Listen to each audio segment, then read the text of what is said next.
Hey there, it's Eric from 5minuteinvesting.com.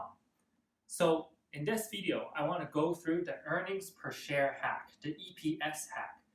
Basically, what this does is to help you quickly value a company for the next 10 to 20 years using some quick and dirty assumptions without going into a detailed analysis. So this basically gives you a ballpark figure on what the company will make over the next 10 years.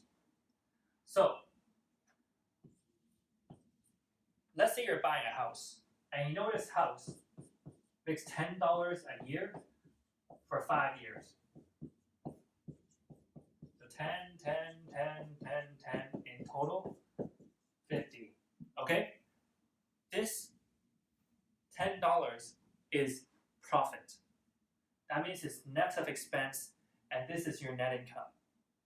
So what happens if 10 people owns this house? Then your earnings per share or your earnings per investor will be $1.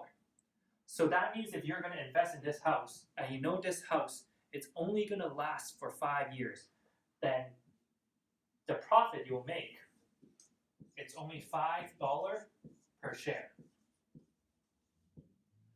So by knowing how much money the house makes each year, by knowing how many years this house will be in existence, 5 years, then you can calculate how much the share price of this house is worth.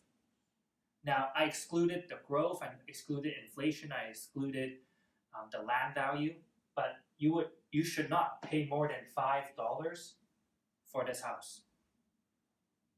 So, how does this apply to stock investing? Let's say you go to Morningstar or any financial services and you see the earnings per share and let's say it's $10, okay?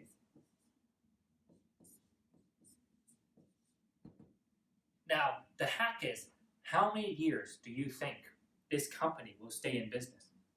Now, notice we're in an age of innovation. Things change really quickly and companies grow really quickly and decline really quickly. So, let's assume 10 years.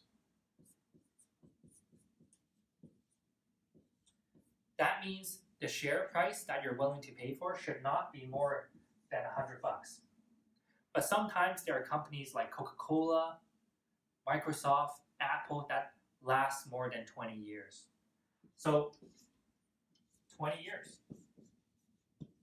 So just take the EPS times 20. Then I suddenly have a range of what I should expect. And let's say this is Apple.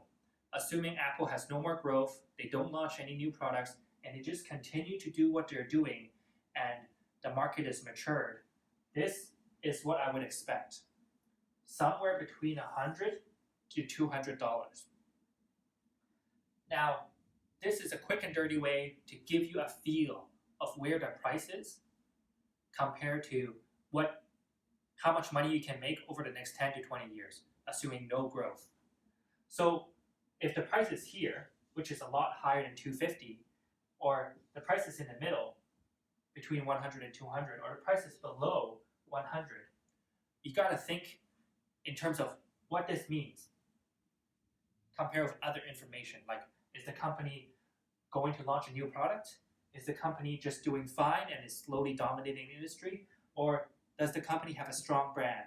Now, chances are, if the company is the 800-pound gorilla and is dominating the market, it's going to be higher. It's going to be at a higher end, which is fine. But if the company is not the gorilla and somehow is at the higher end, then you see how it doesn't make sense, then you got to watch out. Or the company is doing really well, but the price is actually below 10 times EPS, then you should watch out.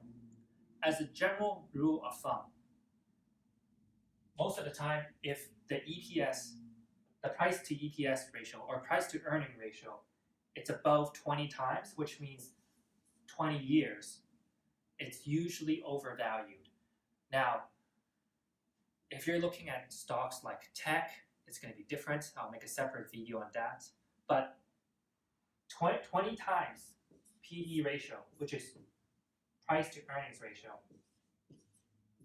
it's a good guideline to know if this stock is over or undervalued.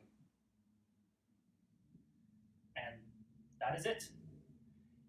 In the next video, I'll explain how companies manipulate the earnings per share figure and how you should be careful when you're using earnings per share, and why a lot of analysts or investors get screwed over because they only rely on earnings per share, and when the company manipulates it,